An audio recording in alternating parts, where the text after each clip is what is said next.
కేటీఆర్ డ్రామాలు బంద్ పెట్టుకోవాలని విమర్శించారు ఎమ్మెల్సీ బల్మూరి వెంకట్. రైతుల పట్ల కేటీఆర్ దొంగ ప్రేమ చూపిస్తున్నారని ఫైర్ అయ్యారు. రైతులకు ఇచ్చిన మాట ప్రకారం రుణమాఫీ చేసి చూపించామన్నారు. గత సర్కార్ రైతులను ఏ విధంగా ఆగం చేశారో ప్రజలకు తెలుసన్నారు ఆయన. కేటీఆర్ గారు ఏదో ఈ రోజు బయటికి వచ్చి రైతులపై అపారమైన ప్రేమ వారికి ఉంది, వారి 10 ఏళ్ల పరిపాలనలో రైతులకు ఇచ్చిన ప్రతి హామీని వారు నిలబెట్టుకున్నారు అనే విధంగా వారు మాట్లాడుతున్నారు. సిగ్గుండాలే కేటీఆర్ గారు మీరు రోజు మాటలు మాట్లాడడానికి.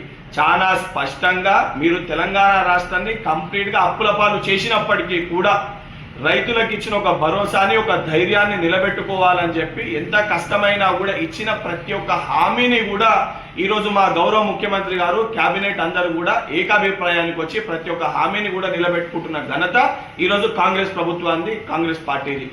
ఈరోజు చాలా స్పష్టంగా ప్రభుత్వం ఏర్పడిన మొదటి సంవత్సరంలోనే రైతులకి 2 లక్షల వరకు రుణమాఫీ, రైతు బీమా, సన్నవడ్లకి క్వింటాల్కి 500 రూపాయల బోనస్, దానితో పాటు ఈరోజు 12,000 రూపాయలు ఏదైతే ప్రతి ఎకరాకి సాగు చేసుకుంటున్న ప్రతి ఎకరాకి రైతు భరోసా, దానితో పాటు ముఖ్యంగా కౌలు రైతులకు కూడా 12,000 రూపాయలు వారి ఖాతాల్లో జమ చేస్తున్న ఒక ఘనత, రైతుల పక్షపాతి అని చెప్పుకునే ఒక ఘనత మొదటి సంవత్సరంలోనే ఈ స్కీమ్స్ అన్ని ఇంప్లిమెంట్ చేసింది కేవలము కాంగ్రెస్ ప్రభుత్వానికే దక్కుతుంది.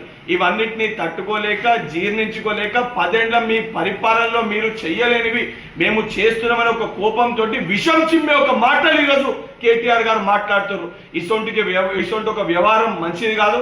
ఇప్పటికన్నా కల్వకుంట్ల తారక రామారావు గారు మీరు మాట్లాడుతున్న మాటల్ని మీరు ఆపకపోతే రేపు తెలంగాణ రాష్ట్రంలో మీరు తిరిగితే ఇదే రైతులు మీ పైన దాడులు చేసే పరిస్థితి ఏర్పడుతుంది.